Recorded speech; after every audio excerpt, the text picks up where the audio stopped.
Okay, let's see if I can go in here. Yeah, it's record to this computer. Okay, that's good.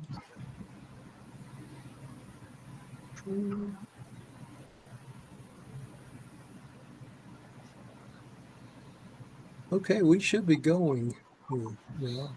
Let me go to the live stream. See if it's connected. Yep, it just connected. Okay, we're good to go then. I'm going to hear myself all night, but that's okay. I got an echo in my head, so I don't know. Welcome to the club. Yeah. I could turn down my volume on this. Hang on, y'all. Just a second. Got too many computers going.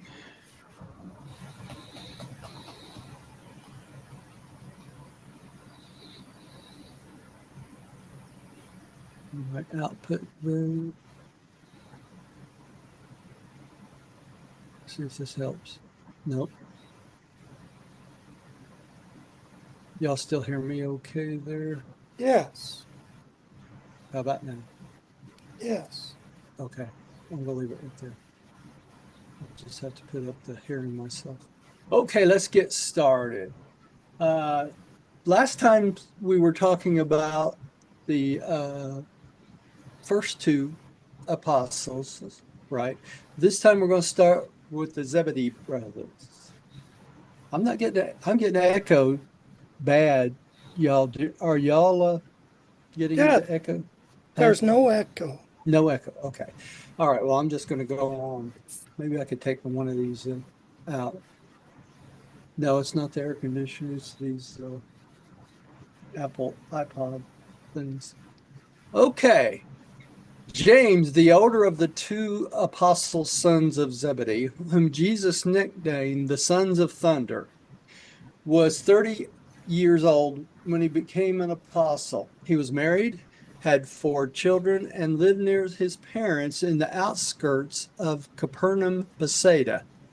He was a fisherman, playing his calling in company with his younger brother John and in association with Andrew and Simon. James and his brother John enjoyed the advantage of having known Jesus longer than any other of the other apostles. So James was the oldest. Okay, John, who ended up writing the book of Revelation, was the youngest of the 12, and we're going to find that out in a little bit here. So I'm going to go on to the next slide and let my wife.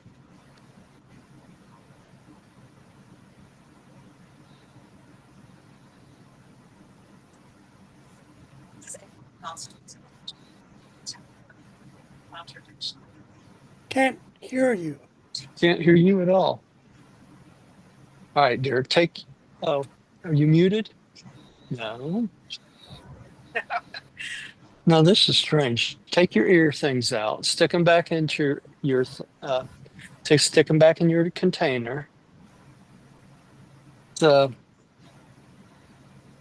stick them both back.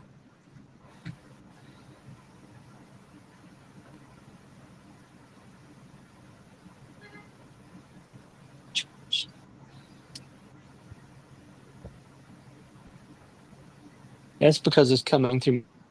Take it. And then take this. Over here. Sound okay? Can hear you now. You can hear me? Now can you hear Yes. us? Okay.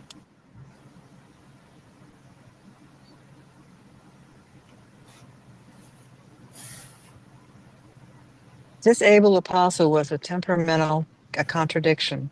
He seemed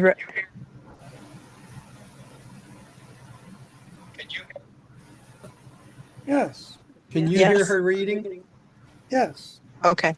Yeah. Okay. Thank you.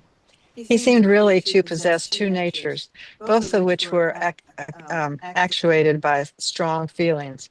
He was particularly vehement when his Indignation.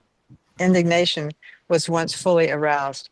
He had a fiery temper when once it was adequately provoked. He sounds like a lot of people I know.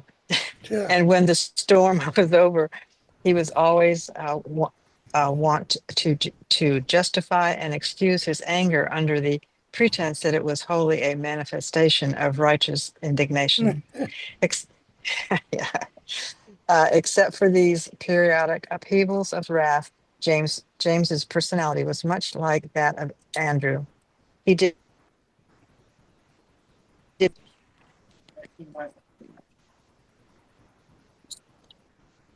Okay, we can't hear you now. public orator Now, there you go. among the 12.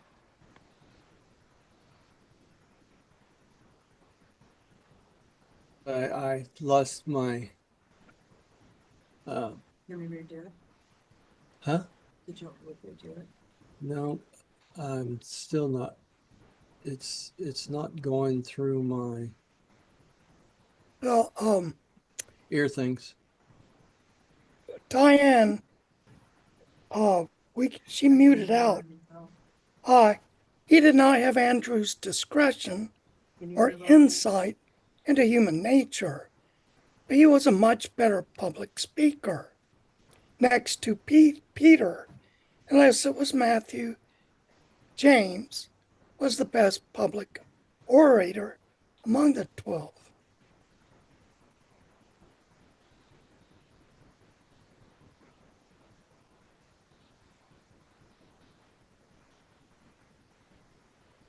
Okay, try saying something again, Rodney. I'm Yeah, still not something. hearing anything. Can you hear me? I can hear you now. Huh? I couldn't hear him before, but I can right now. You can right now? Okay. Okay. I can't hear him at all, so That's strange. let me try this. Well, I'll read the next one. The next Test page. 1, 2, 3. Okay. Could you hear me? Bob? Input, that's wrong. Okay. Now output.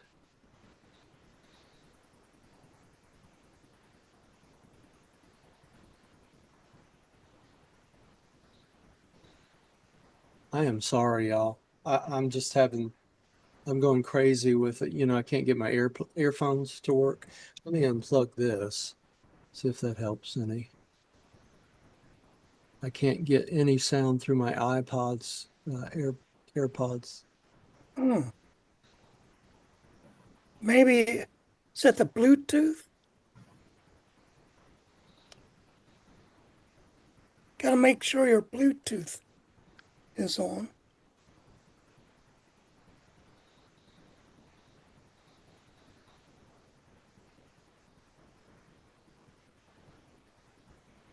See if that helps any.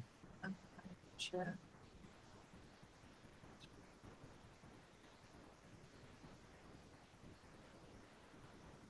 I still got nothing. I can't have a meeting if I can't hear anything. Let me try this, y'all. Let me try it through the Mac Mini speakers. Let me try this. This is so important to know about the apostles and their particular nature and everything.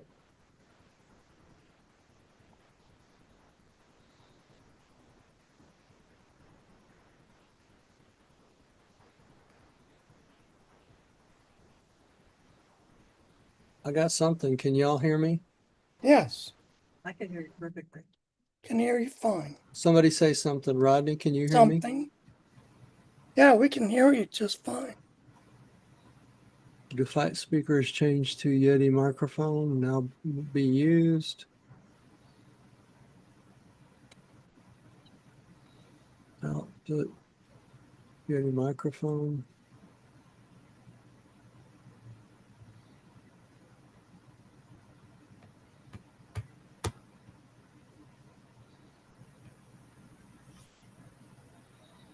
Okay, now I can't hear anybody in the meeting, though. I can't hear Rodney, I don't think. Can't hear There's something me? wrong with it. Not at all. He can't hear me either, can he? I can hear you Yes. perfectly. I can hear you. I can hear you. She can hear, you can hear me, Rodney? Yes. Yeah, but I can't hear you, so I can hear you. let me just Latch try a can whole hear you. set of earplugs here. Earphones, maybe I can do this.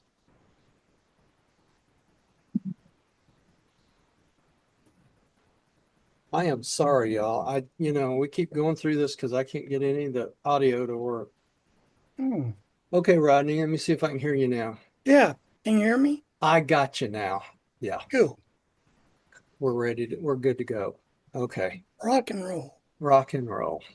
That's good. Okay.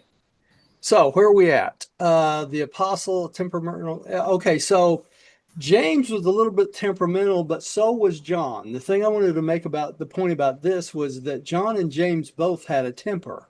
Okay, so made it a little bit difficult to work with him. But as John got older, he got in to be in his hundreds. So as he got older, his temper kind of calmed down. So when he wrote the book of Revelation on Patmos, well, dictated it, he had lost most of that temper. Okay. And so it says here that he also had, James had periodic upheavals of wrath. And he said he was much like Andrew in that aspect. And they didn't mention that much that Andrew had. You would think they'd be, Different, but it said James was the best public orator, better than John was. So makes you wonder if that was a learned response. Perhaps Father Zebedee was temperamental. maybe so. That could very well be the case in this situation. So it wouldn't surprise me at all. Right. So let's go on to the next one. Rodney, would you take this one? Yes. Though James was in no sense moody, he could be quiet and taciturn one day and a very good talker and storyteller the next. He usually talked freely with Jesus, but among the 12, for days at a time, he was the silent man. His one great weakness was these spells of unaccountable silence. Okay, so he became a very silent man. Did you see me take my hearing aids out? Did you see me take my hearing aids I out? didn't, sweetie. I'm sorry. I have lost them. Well, here they are. No, that's not iPods. Are they in here? No, they wouldn't fit in there. I'm sorry, y'all. I'm just Having an hour night tonight. having a very hard night here tonight. I hope I didn't sit on them or crush them or something. Okay, so he was in no sense moody, but he could be quiet. In other words, he has these long silent spells, like many people do. In that, all of us do this occasionally. Lech, would you take the next one? Okay. The outstanding feature of James's personality was his ability to see all sides of a proposition. Of all the 12, he came the nearest to grasping the real import and significance of Jesus' teaching. He, too, was slow at first to comprehend the Master's meaning, but ere they had finished their training, he had acquired a superior concept of Jesus' message. James was able to understand a wide range of human nature. He got along well with the versatile Andrew, the impetuous Peter, and his self-contained brother John. So he did get along with the four most important, three most important, right? All right. Though James and John had their troubles trying to work together, it was inspiring to observe how well they got along. They did not succeed quite so well as Andrew and Peter, but they did much better than would ordinarily be expected of two brothers, especially such headstrong and determined brothers. But strange as it may seem, these two sons of Zebedee's were much more tolerant of each other than they were of strangers. They had great affection for one another. They had always been happy playmates. It was these sons of thunder who wanted to call fire down from heaven to destroy the Samaritans, who presumed to show disrespect for their master. But the untimely death of James greatly modified the vehement temperament of his younger brother John, so it affected him when James was killed.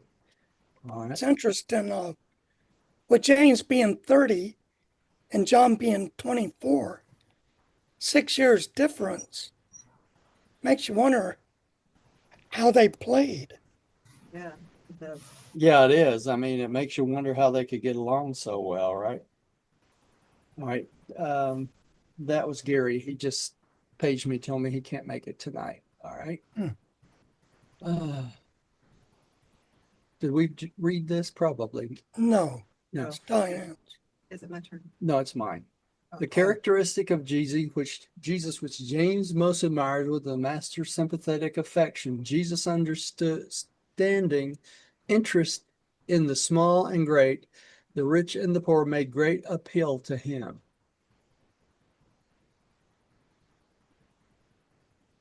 James Zebedee was a well-balanced thinker and planner. Along with Andrew, he was one of the more level-headed of the apostolic group. He was a vigorous individual, but was never in a hurry. He was an excellent balance wheel for Peter.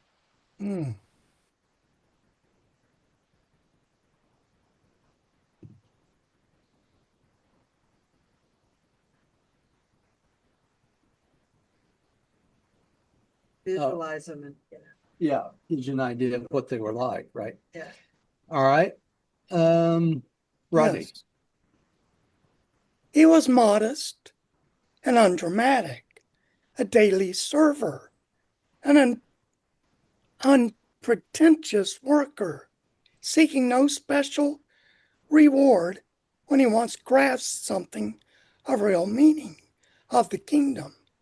And even in this story about the mother of James and John, who asked that her sons be granted places on the right hand and the left hand of Jesus, it should be remembered that it was the mother who made this request.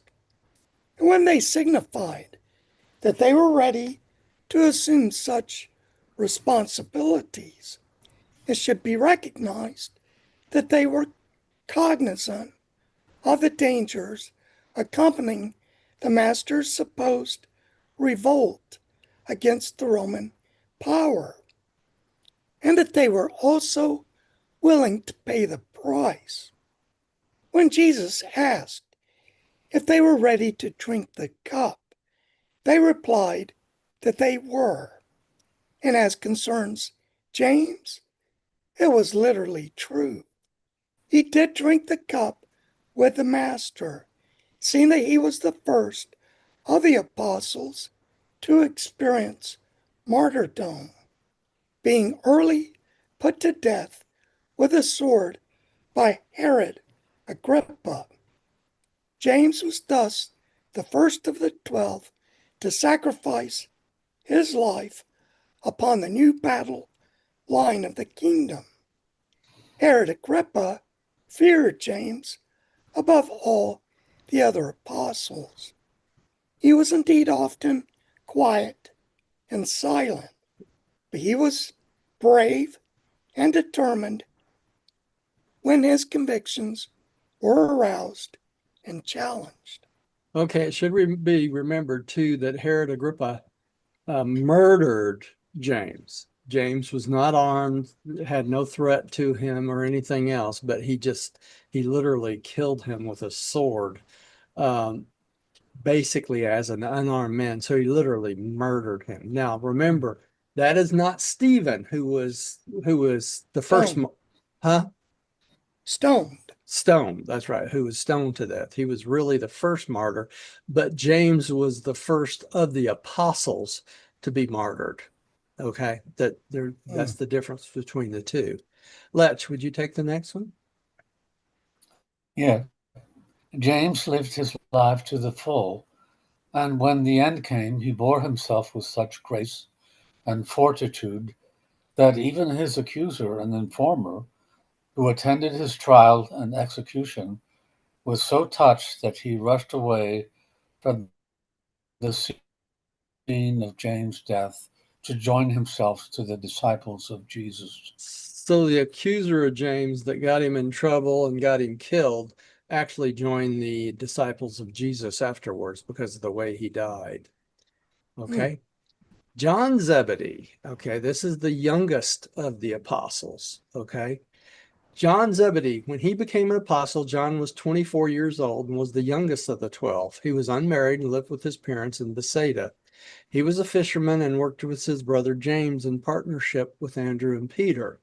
Both before and after becoming an apostle, John functioned as the personal agent of Jesus in dealing with the master's family, and he continued to bear this responsibility as long as Mary, the mother of Jesus, lived. Now, we need to remember that it was John Zebedee that assumed the role of taking care of Jesus's mother. She lived about a year after Jesus was crucified, and he took care of her, made sure she had a place to live, and took care of her just like she was his own mother. So that should be brought out here. Okay. After the crucifixion. All right, kind of like I do your mom, right? Next September was not nice. Yeah. Okay, next. You. Since John was the youngest of the 12 and so closely associated with Jesus and his family affairs, he was very dear to the Master. But it cannot be truthfully said that he was the disciple whom Jesus loved. You would hardly suspect such a magnificent personality as Jesus to be guilty of showing favoritism, of loving one of his apostles more than the others. The fact that John was one of the three personal aides of Jesus lent further color to his mistaken idea. Not to mention that John, along with his brother James, had known Jesus longer than the others. Now remember, all four of these guys worked with Jesus, building boats and stuff and fishing. So they were well familiar with Jesus. All right, Rodney. Peter, James, and John were assigned as personal aides to Jesus soon after they became apostles.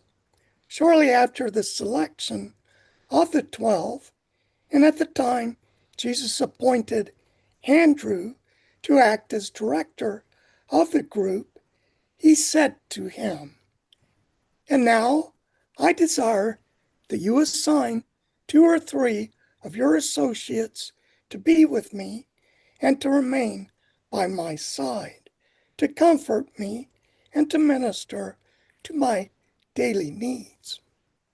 And Andrew thought best to select for this special duty the next 3 chosen apostles. He would have liked to volunteer for such a blessed service himself, but the Master had already given him his commission. So he immediately directed that Peter, James, and John attach themselves to Jesus. And that was a wise move, wasn't it? Because they were most familiar with Jesus. Yeah. And it says here they were the first chosen apostles, the next 3 first chosen apostles. Okay, Letch, would you take the next one? Okay. John Zebedee had many lovely traits of character, but one which was not so lovely was his inordinate but usually well-concealed conceit. His long association with Jesus made many and great changes in his character.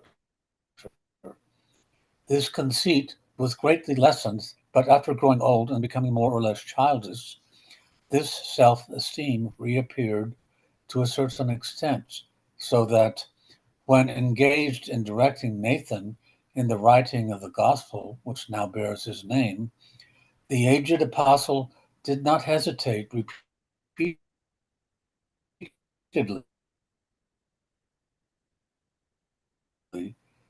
to refer to himself as the, quote, of the fact that John came nearer to being the Tom of Jesus than any other earth mortal, that he was his chosen personal representative in so many matters. It is not strange that he should have come to regard himself as the, quote, disciple whom Jesus loved, unquote, since he most certainly knew he was the disciple whom Jesus so frequently trusted. Yeah, and Jesus did trust him, didn't he? Because he trusted him with his mother to take care of her, right? All right. The strongest trait in John's character was his dependability. He was prompt and courageous, faithful and devoted. His greatest weakness was this characteristic conceit. He was the youngest member of his father's family and the youngest of the apostolic group. Perhaps he was just a bit spoiled. Maybe he had been humored slightly too much. But the John of after years was a very different type of person than the self-admiring and arbitrary young man who joined the ranks of Jesus' apostles when he was just 24. All right.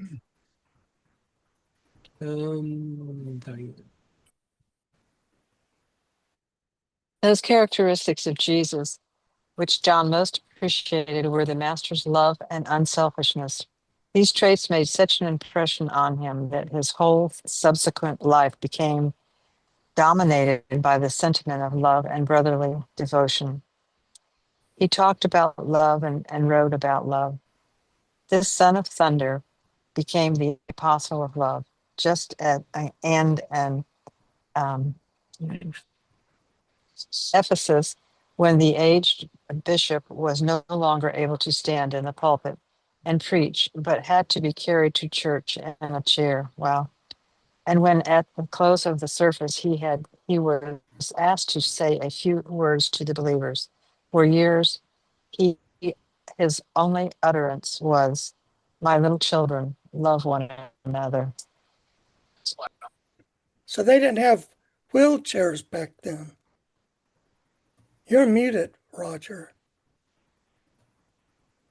What I said is they didn't have wheelchairs back then. No. Yeah, so they had to carry him in, and that's how he got to be known as the Apostle of Love, because that's what his mission was about. All right, Okay. Rodney. John was a man of few words, except when his temper was aroused. He thought much, but said little. As he grew older, his temper became more subdued, better controlled, but he never overcame his disinclination to talk. He never fully mastered this reticence, but he was gifted with a remarkable and creative imagination. And that's why he was able to write the book of Revelation, right? We're going to find out about this in a minute here. Letch, would you take the next one? Yeah. There was another side to John that one would not expect to find in this quiet and introspective type. He was somewhat bigoted and inordinately intolerant. In this respect, he and James were much alike. They both wanted to call down fire from heaven on the heads of the disrespectful Samaritans. When John encountered some strangers teaching in Jesus' name, he promptly forbade them. But he was not the only one of the 12 who was tainted with this kind of self-esteem and superiority consciousness.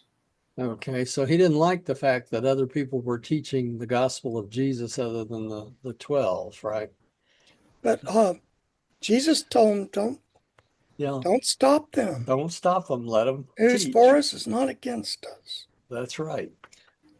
John's life was tremendously influenced by the sight of Jesus going about without a home, and he knew how faithfully he had made provisions for care of his mother and his family. John also deeply sympathized with Jesus because of his family's failure to understanding, being aware that they were gradually withdrawing from him. This entire situation, together with Jesus ever deferring the slightest wish to the will of the Father in heaven and his daily life of implicit trust, made such an profound impression on John that he produced marked and permanent changes in his character, changes which manifested themselves throughout his entire subsequent life. So just being around Jesus influenced John in a great deal, right? And Jesus even now can influence your motives. Yes, that's true. John had a cool and daring courage which few of the other apostles possessed. He was the one apostle who followed right along with Jesus the night of his arrest and dared to accompany his master into the very jaws of death.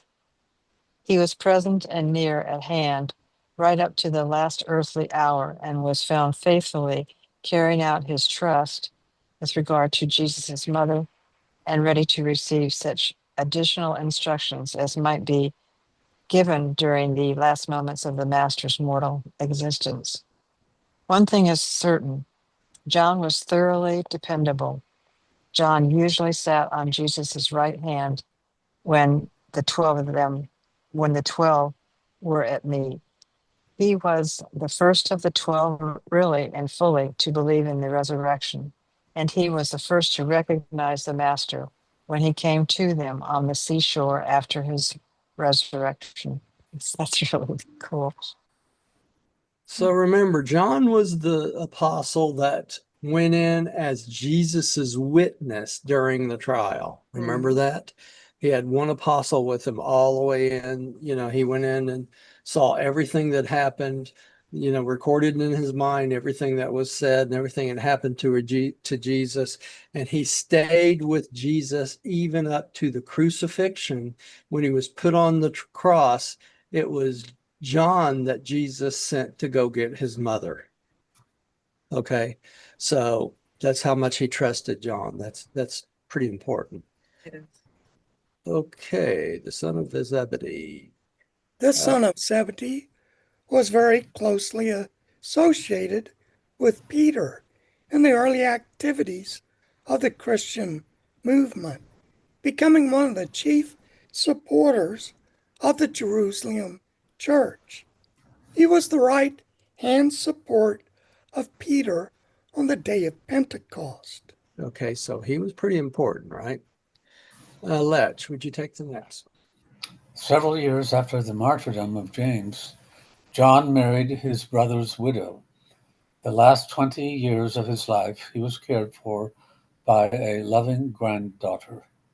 Okay. So he married his brother's widow to take care of their family. John was in prison several times and was banished to the Isle of Patmos for a period for 4 years until another emperor came to power in Rome.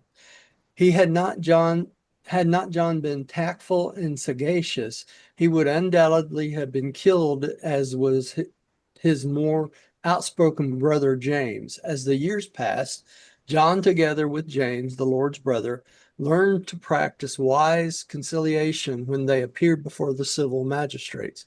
They found that a soft answer turns away wrath. They also learned to represent the church as a spiritual brotherhood devoted to the social service of mankind rather than the kingdom of heaven. They taught loving service rather than the ruling power, kingdom, and king.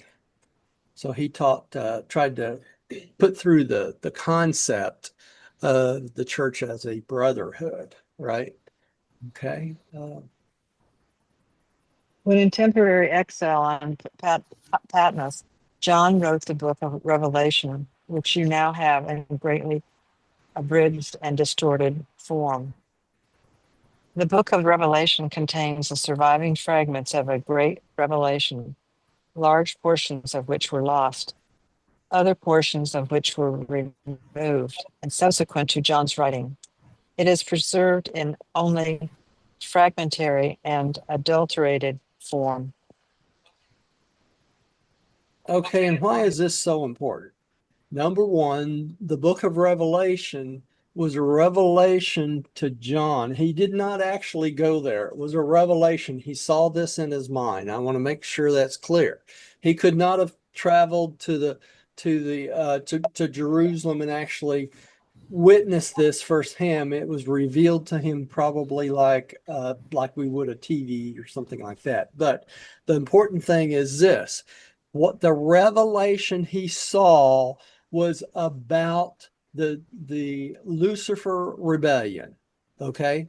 And everything having to do with this revelation is about what went on during the Lucifer rebellion. It wasn't about what was coming, what was past, all this other stuff. And I want to make that perfectly clear. You know, people get this thing like there's going to be a rapture and all this, you know, and they're waiting for these wars and all these things they think came from the book of Revelation. It's poppycock. Okay. Tell them Dr. Roger Paul told you it was poppycock. It wasn't true. Okay. Hallelujah. Hallelujah. What truly happened was John was allowed to see the Lucifer rebellion firsthand, what went on in Jerusalem and our local system headquarters during the Lucifer rebellion. And all these things that they talk about in there, even though we only have bits and pieces and fragmentations of it, is what John saw. And he was trying to explain these amazing things that he got to see. And there wasn't any language to do that, was there, in his day and time? So he revealed it the best he could. And that's why so many things are called beast and things like that, like the beast of the four winds and that sort of thing. All these things were things that John saw, and he's trying to relate it in human language that he could share it with other people. Okay. So if you get anything from the book of Revelation that's past the Lucifer rebellion, you are wasting your time. Did I say that? Yes, I did. Wasting your time. And plus, because it was chopped up so much, Yeah, you it could makes make it it confusing. Yeah, you couldn't make out what they were talking about in the first place, could you? But if you read the Urantia book, 90% of what they're talking about sticks out like a sore thumb because they explain it to you all the way through the Urantia book, but not in one place. It's throughout the entire book. Okay. So if you want to understand the book of Revelation, read the entire Urantia book and you will understand everything. And I'm not being facetious, everything in the book of Revelation in the right context. Okay. That's what I'm saying. Boy, I'm preaching all over the place tonight. Hallelujah. All right. Can I get a name in? I got it. Okay. Who's up next? I lost my place. I think Diane. I I think you are. Okay. John traveled much and labored incessantly, and after becoming bishop of the Asia churches, settled down at Ephesus. He directed his associate Nathan in the writing of the so-called Gospel according to John at Ephesus when he was 99 years old. Of all the 12 apostles, John Zebedee eventually became the outstanding theologian. He died a natural death at Ephesus and in AD 103 when he was 101 years of age. Ooh, Wow. 101 is pretty good age, right? yeah. phew. He made a long time, especially back then. All right. Rodney. Philip the Curious. Number 5. Philip was the fifth apostle to be chosen, being called when Jesus and his first 4 apostles were on their way from John's rendezvous on the Jordan to Cana of Galilee. Since he lived at Bethsaida, Philip had for some time known of Jesus, but it had not occurred to him that Jesus was a really great man until that day in the Jordan Valley when he said, "Follow me." Philip was also somewhat influenced by the fact that Andrew, Peter, James, and John had accepted Jesus as the deliverer. Rodney, refresh our memory of what you said the other day about follow me. You remember? Yeah, it was to say, sit and I'll teach you. Yeah. Basically, I'll show you the way. yeah, become my disciple and I will show you the way, right? So that's what this follow me meant. And so Philip, having known about Jesus, was when Jesus came up to him and invited him to follow him, he did just that, right?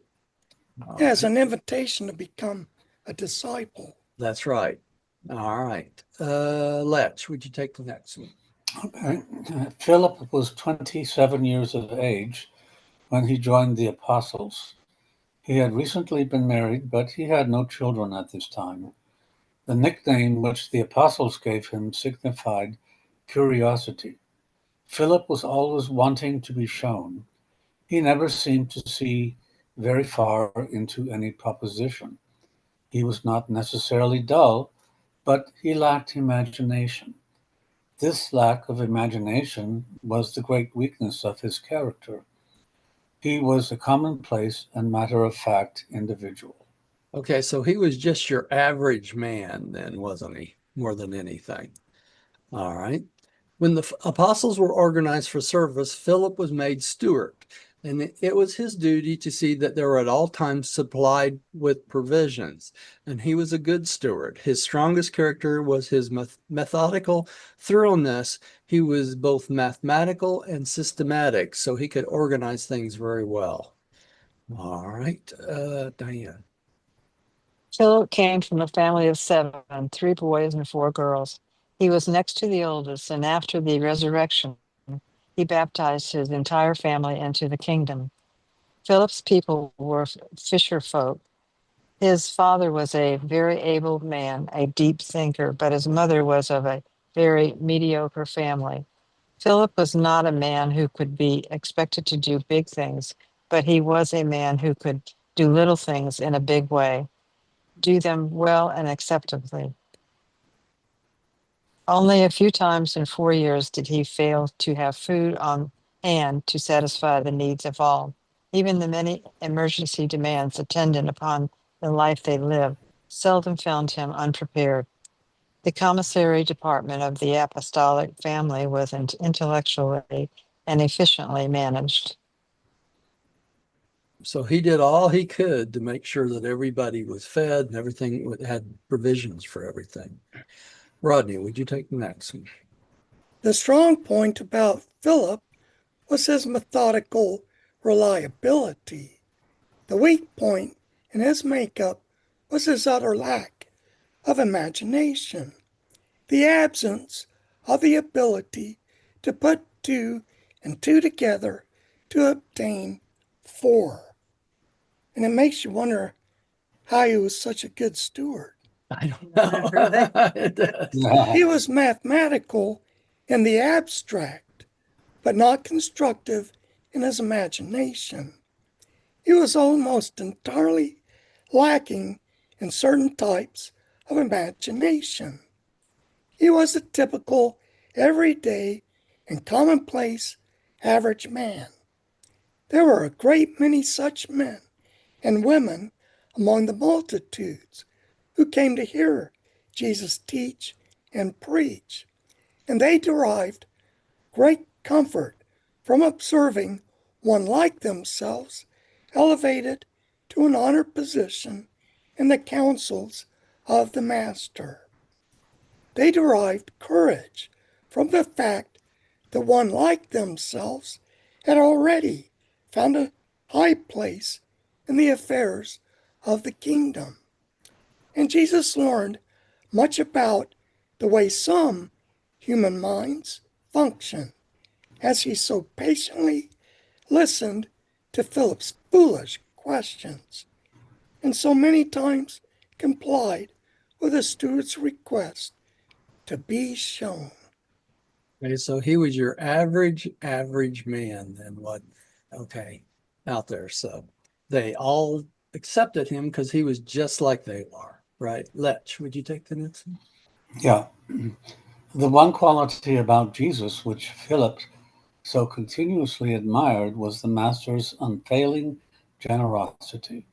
Never could Philip find anything in Jesus which was small, niggardly, or stingy, and he worshipped this ever-present and unfailing liberality. Okay, so he thought Jesus was it, right? So, Okay. 100 years ago, that word was accepted. Yeah, not now, right? Yeah. It would be wiped out if they did it now, right? All right. Yeah, I think everybody knows what word you're talking about, right? Okay. All right. There was little about Philip's personality that was impressive. He was often spoken as Philip of Bethsaida, the town where Andrew and Peter lived. He was almost without discerning vision. He was unable to grasp the dramatic possibilities of a given situation. He was not pessimistic, he was simply prosaic. He also greatly lacked in spiritual insight. He would not hesitate to interrupt Jesus in the midst of one of the master's most profound discourses to ask an apparently foolish question. But Jesus never reprimanded him for such thoughtlessness. He was patient with him and considerate of his inability to grasp the deeper meanings of the teachings. Jesus well knew that if he once rebuked Philip for asking these annoying questions, he would only wound this honest soul. But such a reprimand would so hurt Philip that he would never again feel free to ask a question.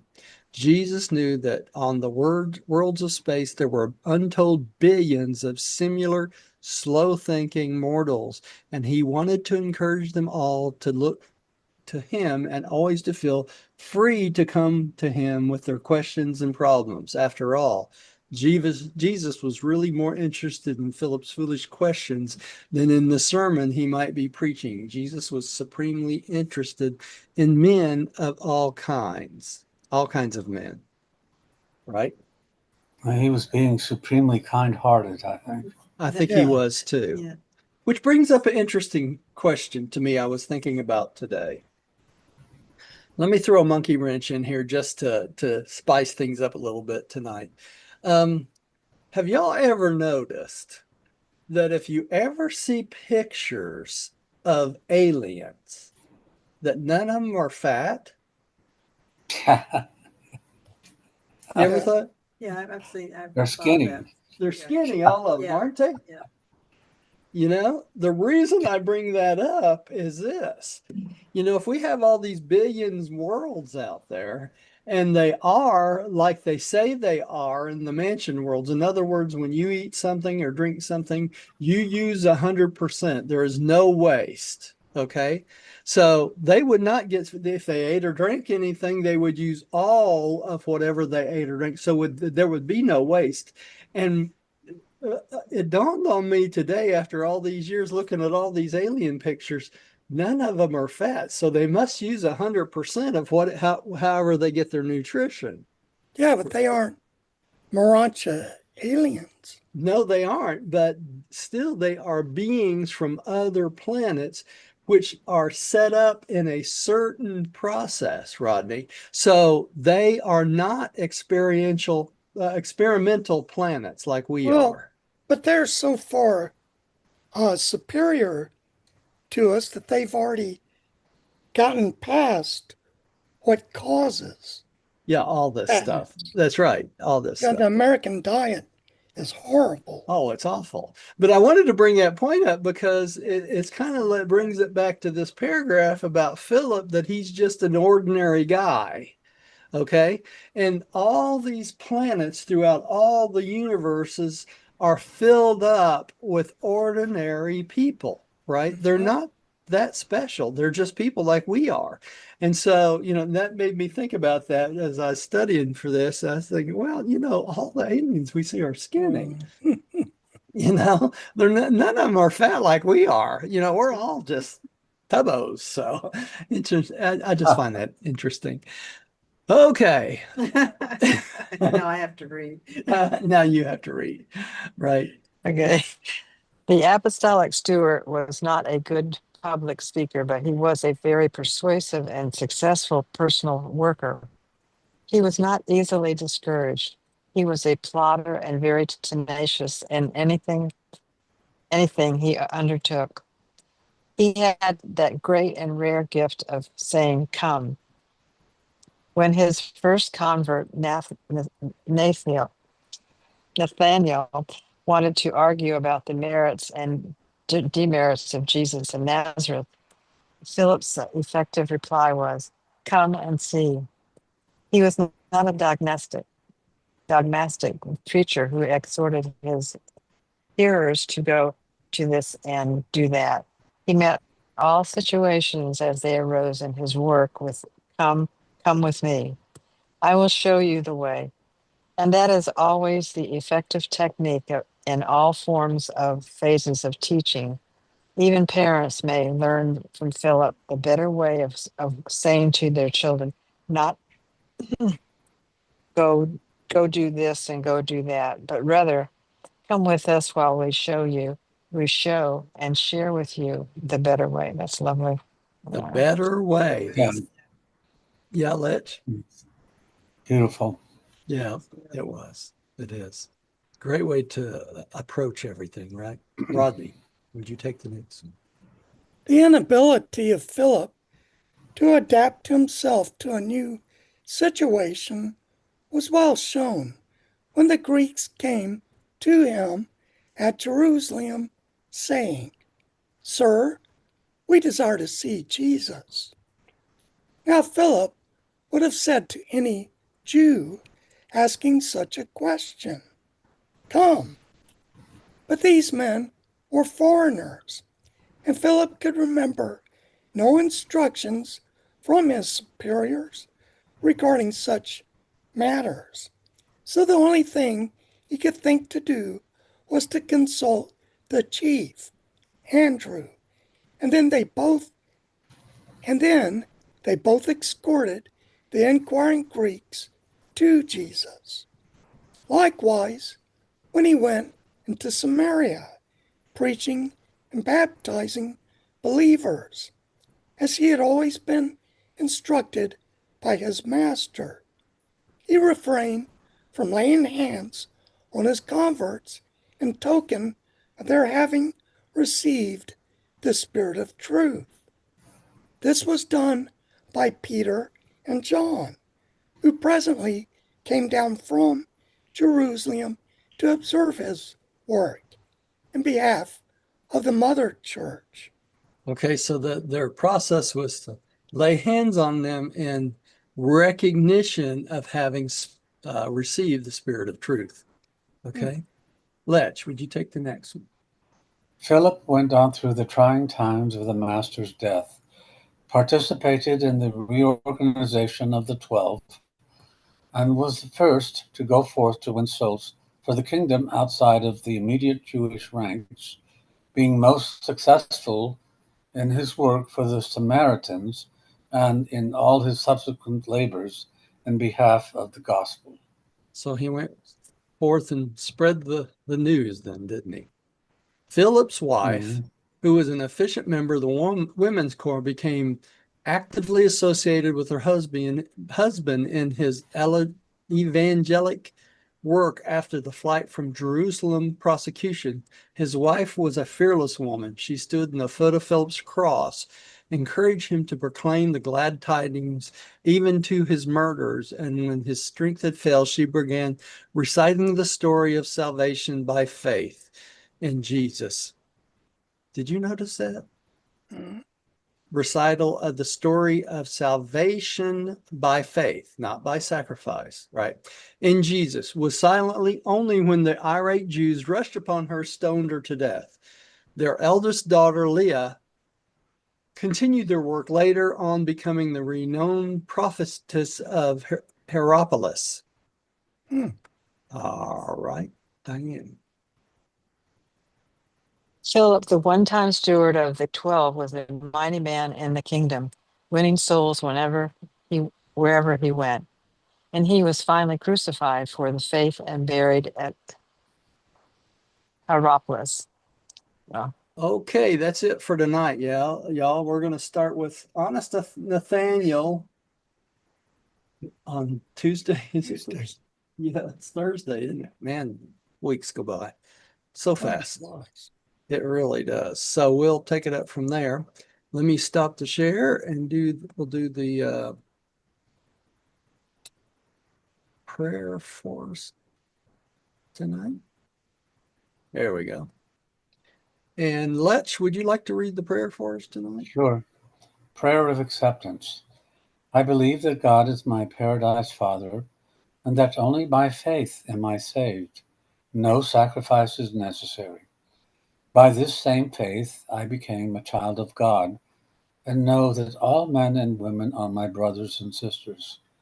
We know the Son of God, the sovereign of our universe of Nebadon, as Christ Michael, Jesus of Nazareth. By allowing the will of God to become my will, I will someday stand in the presence of the Paradise Father. In the name of Christ Michael, Jesus of Nazareth. Amen.